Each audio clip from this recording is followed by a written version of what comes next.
দর্শক, আজ আমরা জানব যশোরের ৬টি আসনে কার জয়ের সম্ভাবনা সবচেয়ে বেশি। জাতীয় সংসদ নির্বাচনে এবার আওয়ামী লীগ না থাকায় যশোরের ৬টি আসনে মূল লড়াইটা হবে বিএনপির সঙ্গে জামাত ইসলামের। মাঠ পর্যায়ের তথ্য ও পর্যবেক্ষকদের বিশ্লেষণ থেকে ধারণা পাওয়া যাচ্ছে তা হল বিএনপি ও জামাতে ইসলামের নেতাকর্মীরা এখন বেশ সক্রিয়। খেলাধুলা সহ নানা প্রতিযোগিতা আয়োজন, বিনামূল্যে চিকিৎসা ক্যাম্প, কর্মীদের প্রশিক্ষণ কেন্দ্র চালু করা, জনপ্রিয় তারকা ও রাজনৈতিক ব্যক্তিত্বদের উপস্থিতিতে সভা সমাবেশ সব মিলিয়ে বিভিন্ন কৌশলে প্রচারণায় ব্যস্ত সময় পার করছেন দুই দলের নেতাকর্মীরাই। যশোর জেলার এই ৬টি আসন রাজনৈতিক প্রেক্ষাপটে অত্যন্ত গুরুত্বপূর্ণ। এ পর্যায়ে আপনি কোন আসন থেকে ভিডিওটি দেখছেন কমেন্টের মাধ্যমে জানিয়ে দিন। প্রথমেই কথা বলবো যশোর ১ আসন নিয়ে। যশোর ১ আসন হল জাতীয় সংসদের ৮৫ নম্বর আসন। এই আসনটি যশোর জেলার শার্শা উপজেলা নিয়ে গঠিত। এই আসনে মোট ভোটার সংখ্যা প্রায় ৩,১১,৬৩৩ জন। এই আসনে বিএনপি থেকে চূড়ান্ত মনোনয়ন পেয়েছেন নুরুজ্জামান লিটন, আর জামাত ইসলামের পক্ষ থেকে প্রতিদ্বন্দ্বিতা করবেন মাওলানা আজিজুর রহমান। এবার এই আসনে জয়ের স্বপ্ন দেখছে জামাত ইসলামী। ভোটের মাঠে তারা ব্যাপক গণসংযোগ ও প্রচারণায় এগিয়ে রয়েছে। একই সঙ্গে প্রার্থী মাওলানা আজিজুর রহমানও জয়ের ব্যাপারে বেশ আত্মবিশ্বাসী। এর আগে এই আসন থেকে জামাতে ইসলামের প্রার্থীর জয়ের ইতিহাস রয়েছে। সেই ধারাবাহিকতায় এবারও এই আসনে জামাত ইসলামের প্রার্থীর জয়ের সম্ভাবনা সবচেয়ে বেশি বলে মনে করছেন রাজনৈতিক বিশ্লেষকরা। এ পর্যায়ে আসি যশোর ২ আসনে। যশোর ২ আসনটি জাতীয় সংসদের ৮৬ নম্বর আসন। এই আসনটি যশোর জেলার চৌগাছা উপজেলা ও ঝিকরগাছা উপজেলা নিয়ে গঠিত। এই আসনের মোট ভোটার সংখ্যা প্রায় ৪,৮৪,৮৬৬ জন। এই আসনে বিএনপি থেকে প্রার্থী রয়েছেন সাবিরা সুলতানা। অপরদিকে জামাতে ইসলামের হয়ে প্রতিদ্বন্দ্বিতা করবেন মুসলিম উদ্দিন ফরিদ। খুলনা বিভাগের একমাত্র নারী প্রার্থী হলেন সাবিরা সুলতানা। তিনি যশোর জেলা বিএনপির সাবেক কোষাধ্যক্ষ ও ঝিকরগাছা উপজেলা বিএনপির সাবেক সভাপতি নাজমুল ইসলামের স্ত্রী। বিগত ফ্যাসিস্ট শাসন আমলে তিনি গুম ও হত্যার শিকার হয়েছিলেন। ২০১৪ সালে দলের মনোনয়নে ঝিকরগাছা উপজেলা পরিষদ নির্বাচনে তিনি চেয়ারম্যান নির্বাচিত হন। এবার সংসদ সদস্য নির্বাচনেও তিনি ভালো করবেন বলেই এলাকাবাসী মনে করছেন। এই আসনটিতে জামাত ইসলামের হয়ে প্রতিদ্বন্দ্বিতা করবেন মুসলিম উদ্দিন ফরিদ। তিনি অত্যন্ত জনপ্রিয় একজন জামাত নেতা। পেশায় চিকিৎসক মুসলিম উদ্দিন ফরিদ দীর্ঘদিন যুক্তরাষ্ট্রে কর্মজীবন কাটিয়েছেন। ছাত্রজীবনে তিনি ছাত্র শিবিরের ঢাকা মেডিকেল কলেজ শাখার সভাপতির দায়িত্ব পালন করেছেন। দীর্ঘ প্রবাস জীবনের ইতি টেনে দেশে ফিরে তিনি আবার সক্রিয়ভাবে রাজনীতিতে যুক্ত হয়েছেন।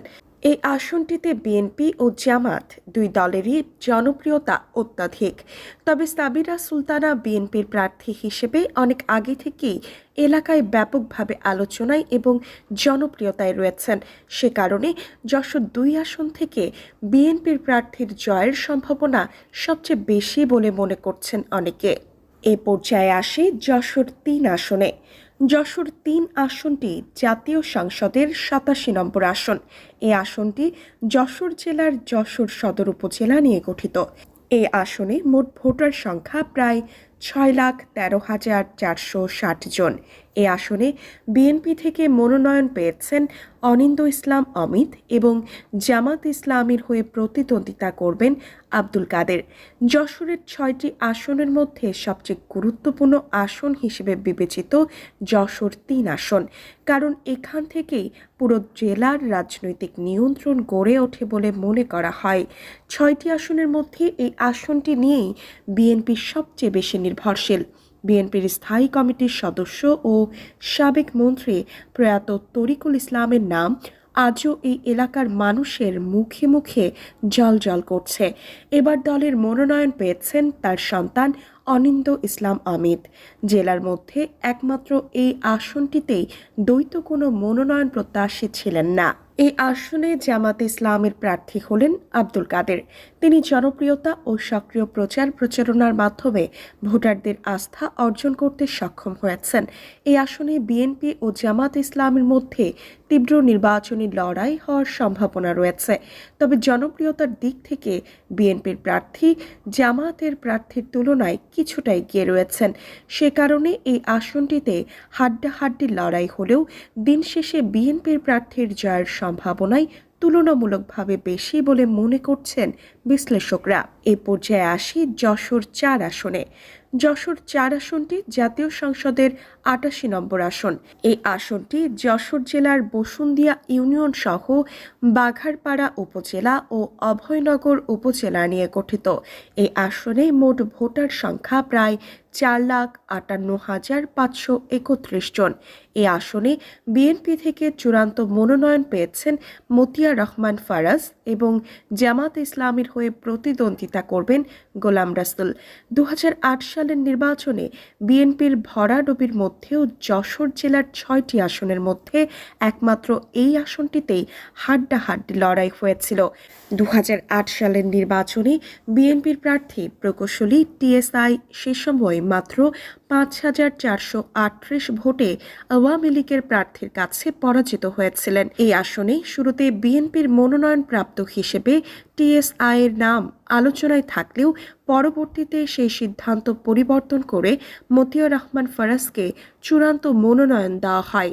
চূড়ান্ত মনোনয়ন পাওয়ার পর থেকেই মতিয়ার রহমান ফারাজ ধানের শীষ প্রতীক নিয়ে জোরালোভাবে নির্বাচনী প্রচার প্রচারণা চালিয়ে যাচ্ছেন। তিনি এবং তার কর্মী সমর্থকরা আশা করছেন এবার এই আসন থেকে তিনি বিপুল ভোটে বিজয় অর্জন করতে সক্ষম হবেন। অন্যদিকে এই আসনে জামাত ইসলামের প্রার্থী হিসেবে মনোনয়ন পেয়েছেন জেলা আমির অধ্যাপক গোলাম রাসুল। গোলাম রাসুল বলেন, তিনি জয়ের ব্যাপারে আশাবাদী, কারণ প্রচার প্রচারণার দিক থেকে তিনি বিএনপির তুলনায় অনেক বেশি অগ্রসর। এই আসনে বিএনপির প্রচার প্রচারণায় কিছুটা দুর্বলতা লক্ষ্য করা যাচ্ছে। জনপ্রিয়তা ও মাঠ পর্যায়ের কর্মকাণ্ডে জামাত ইসলামী বেশ দাপট দেখাচ্ছে। ফলে বর্তমান পরিস্থিতিতে এই আসনটিতে নির্বাচনী লড়াইয়ে জামাত ইসলামের প্রার্থীর জিতে যাওয়ার সম্ভাবনাই সবচেয়ে বেশি বলে মনে করছেন বিশ্লেষকরা। এ পর্যায়ে আসি যশোর ৫ আসনে। যশোর ৫ আসনটি জাতীয় সংসদের ৮৯তম আসন। এই আসনটি যশোর জেলার মনিরামপুর উপজেলা নিয়ে গঠিত।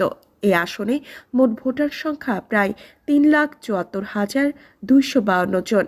এই আসনে বিএনপি থেকে চূড়ান্ত মনোনয়ন পেয়েছেন রশিদ আহমদ এবং জামাত ইসলামের প্রার্থী হিসেবে প্রতিদ্বন্দ্বিতা করছেন গাজী এনামুল হক।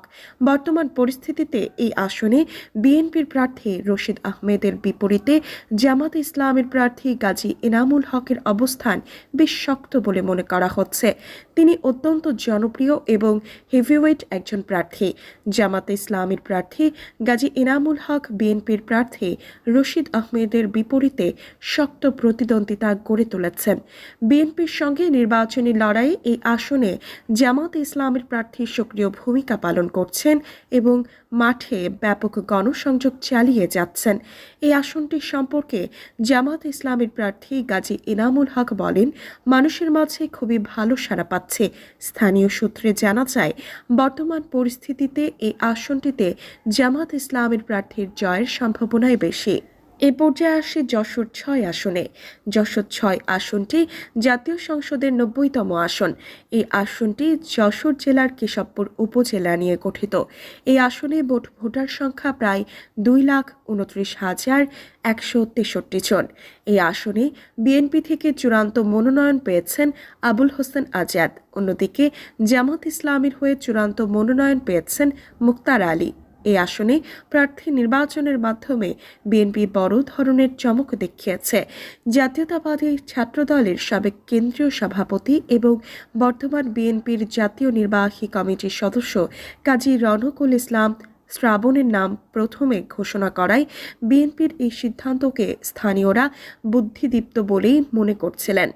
সারা দেশে বিএনপির পুরুষ প্রার্থীদের মধ্যে সর্বকনিষ্ঠ প্রার্থী ছিলেন শ্রাবণ। তবে পরবর্তীতে কেন্দ্রীয় কমিটির সিদ্ধান্তে রনকুল ইসলামের পরিবর্তে আবুল হোসেন আজাদকে মনোনয়ন দেয় বিএনপি। এই সিদ্ধান্তের ফলে প্রচার প্রচারণায় কিছুটা ব্যাঘাত ঘটেছে বলেও জানা যায়। তবে সদ্য মনোনীত প্রার্থী আবুল হোসেন আজাদ বলেন, দল আমার প্রতি যে আস্থা রেখেছে তার প্রতিদান জনগণের সেবার মাধ্যমেই দিতে চাই। এই আসনে জামাত ইসলামের প্রার্থী অধ্যাপক মুক্তার আলী, তিনি এর আগে 4 দলীয় জোটের প্রার্থী হিসেবে একবার এবং জামাত ইসলামের প্রার্থী হিসেবে 2 দফা নির্বাচনে অংশগ্রহণ করেছিলেন। বিএনপির প্রার্থীর সঙ্গে তার প্রতিদ্বন্দ্বিতা খুব একটা কঠিন হবে না বলেই মনে করছিলেন তিনি। স্থানীয় সূত্রে জানা যায়, এই আসনটিতে জামাত ইসলামের প্রার্থীর জয়ের সম্ভাবনাই সর্বাধিক। বর্তমানে যশোরের জনপ্রিয় নেতা কে? আপনি কার জয়ের সম্ভাবনা বেশি মনে করছেন? কমেন্টের মাধ্যমে জানান। এই ছিল আমাদের আজকের ভিডিওটি ভালো লাগলে লাইক, কমেন্ট ও শেয়ার করুন। এমন আরও ইনফরমেটিভ ভিডিও পেতে সাবস্ক্রাইব করুন জেএনজি ডেইলি পলিটিক্স।